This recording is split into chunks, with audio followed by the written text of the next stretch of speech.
Those of you who've been around here for a long time like me know that the first thing I say is a glorified practice, but it's a little frustrating at times, the things that we've been working on. I didn't feel like we were emphasizing enough out there, but that's the reason you have exhibition games. That's the reason you have 26 practices up until today. And the good news is we'll study the tape tonight. The coaches will grade the tape tonight, and we'll show the players tape tomorrow, and we'll try to do some things to get better. They seem to have more interest or better ability to drive the ball to the basket and kick than we did to stop them. We know that Notre Dame's going to shoot a ton of threes, and with much more skilled, blessed is a better way to put it, blessed athletes than what Winston-Salem did. But I think we gained a great deal more from it than we would have if we had been just practicing. Don't know anything about B-Rob. They're going to have some x-rays made tomorrow morning, and we'll know more after we see that. Anything kind of jump out at you that you gained from tonight? They know I can get mad now.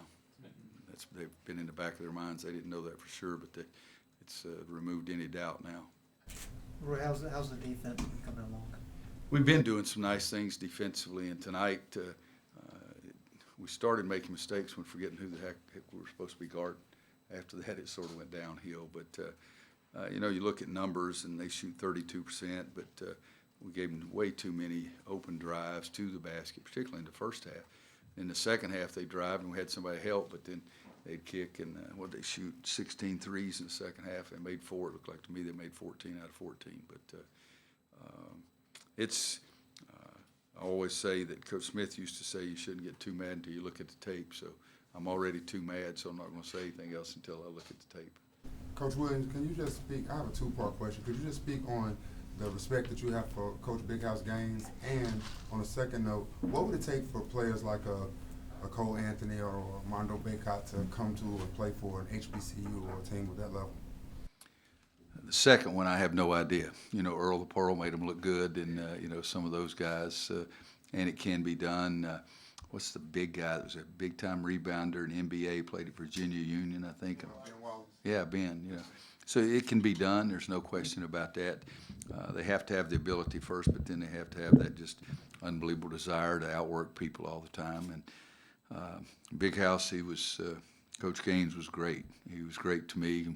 Great to me when I was a young coach. Great to me when I was an old coach. And my favorite stories were in Houston, Texas.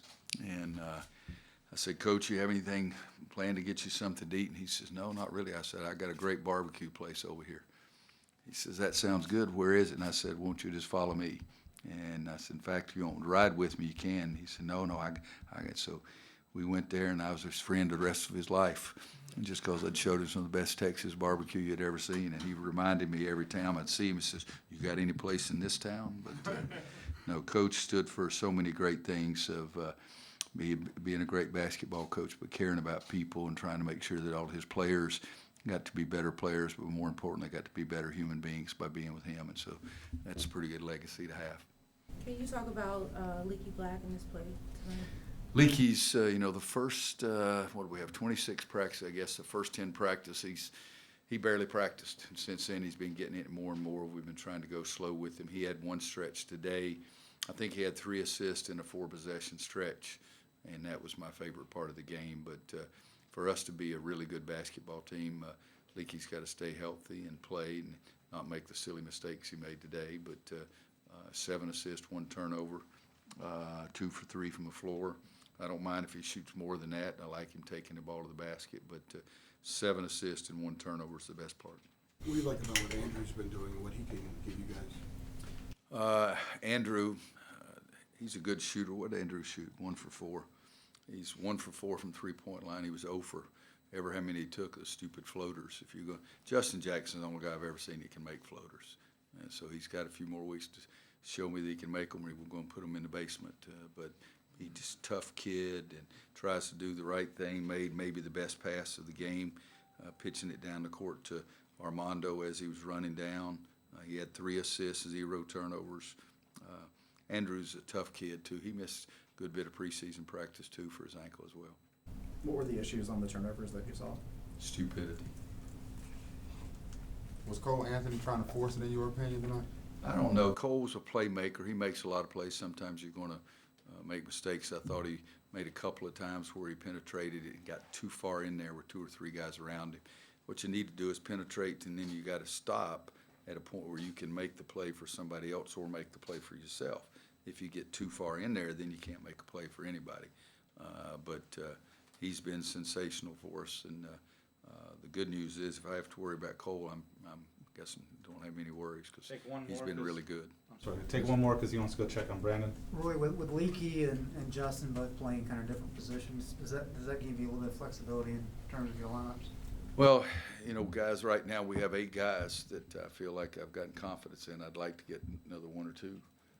But we have 8 guys, and which means some guys, Leaky's going to have to play 1, 2, and 3, and Justin's going to have to play 3 and 4.